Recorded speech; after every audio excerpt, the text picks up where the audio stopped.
Now, all this is working, but hardly any of it is reusable. We'd have to duplicate everything in order to validate a different form. So let's fix this. Let's create the forms package. So here I have a form I can use to create posts. Sadly, there is no validation in place, which means I can create a post with no title. And well, I don't want that. I want every post to have a title and content. If I go in my handlers file, I have the store post handler, which parses the form and then directly inserts a new post and finally redirects back to the home page. So before inserting the posts, we should perform our validation. The first thing I'm going to do is move these field values into their own variables. We'll have title and that content.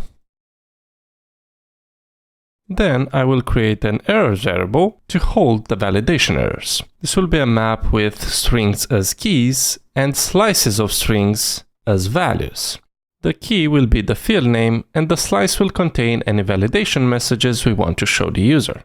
We'll start by checking if title is an empty string, then we'll set errors of title equals to append errors of title with this field cannot be empty.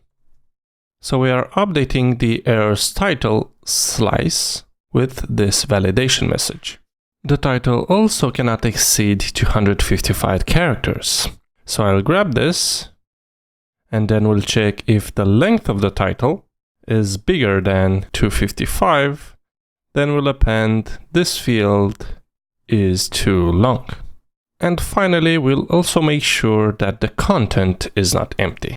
So we'll do if content is an empty string, then we'll update errors of content with this field cannot be empty.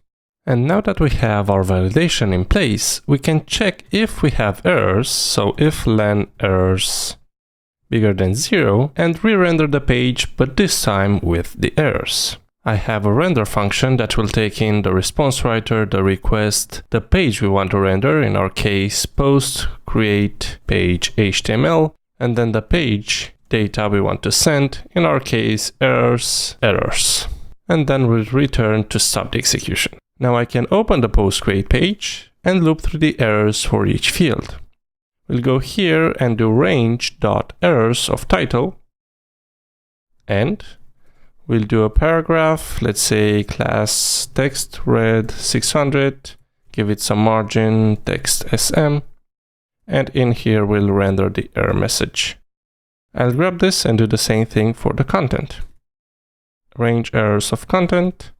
I'll restart the server, go to create post, submit, and there are the error messages. Let's fill this in. This is now valid. Create post, and the error message is gone.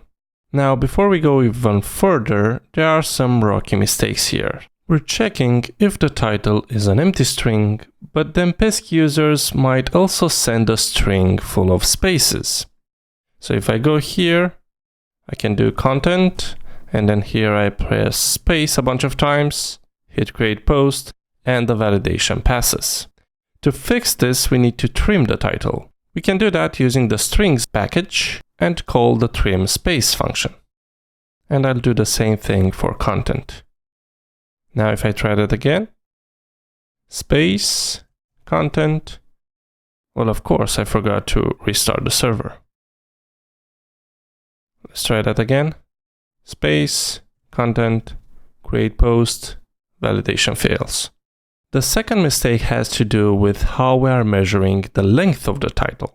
This len function here will give us the length of the title in bytes, but we are interested in characters. And because some characters might take more than 1 byte to store, think German, French, or Chinese characters, using the len function is not appropriate here. Instead, we can use the UTF-8 package and call the rune count in string function. And this will give us the number of characters instead of the number of bytes like the len function does.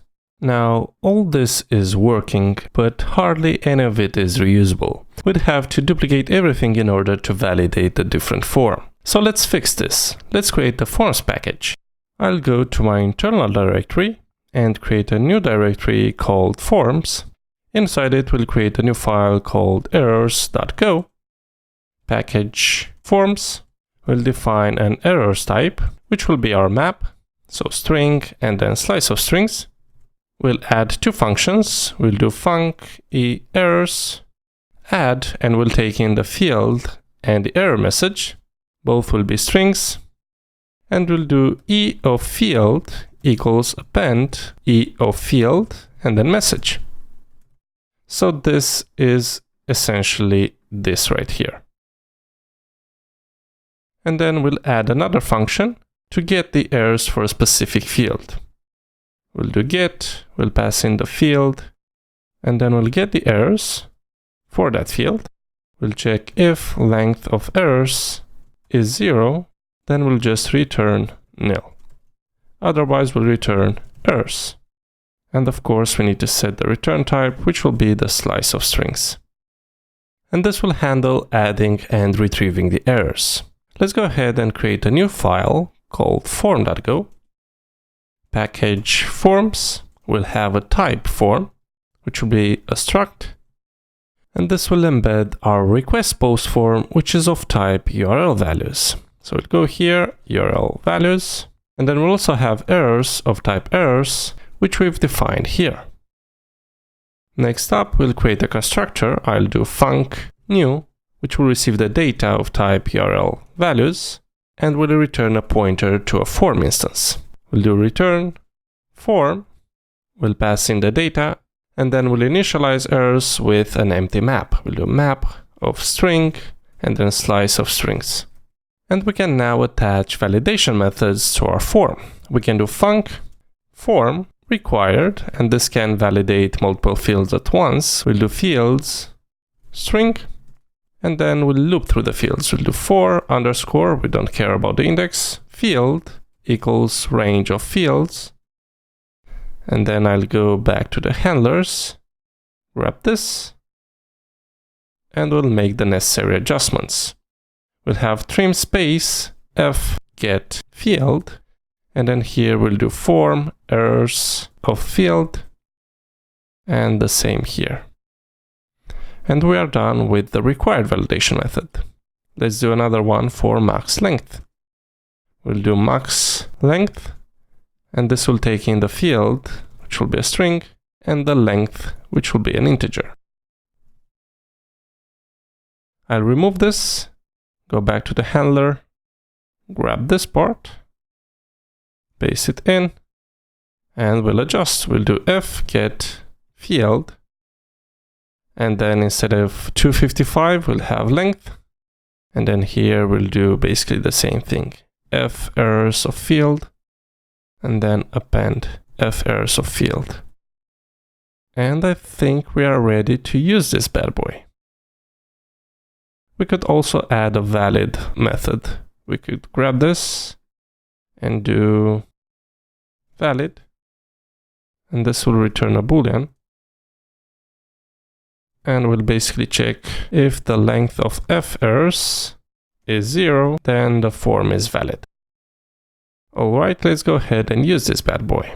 I'll go to handlers, we'll do form equals forms new, and we'll pass in the data, which is our post form. We'll do form required, and the required fields are the title and content. And then form max length content 255. We can now remove this. Here we can do if not form valid. And then instead of only passing the errors, we can pass in the entire form. We can also choose to put this back, so we no longer need the title variable. I can just add it here.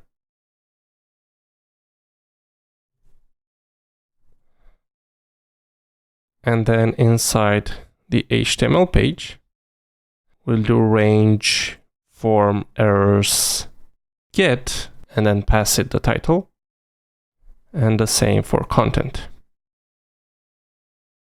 All right, let's try it out. I will restart. Go in the browser, create post, submit. Here are the validation messages. This is now valid. Submit.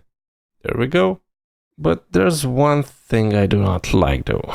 Let's say content is valid, but title is not. If I submit, the content is gone. So ideally, this field should still be filled in. We can go back inside the post create page. And here we have the input. We can do value equals form get title.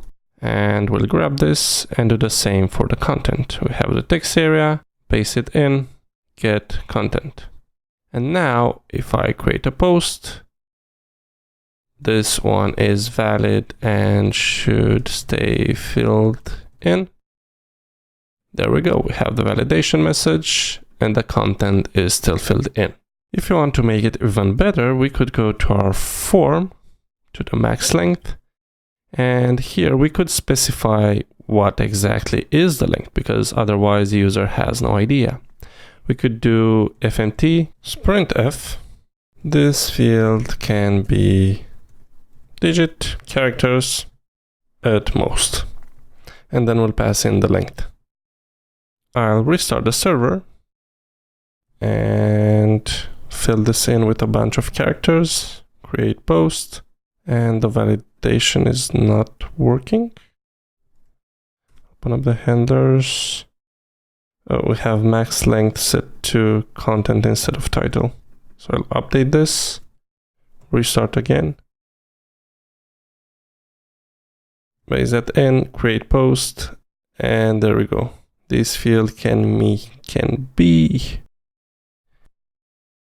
Retry, and there we go. And that's how you can validate your forms in Golang. If you enjoyed this video, don't forget to like it, share it, subscribe, click the bell button, all that good stuff.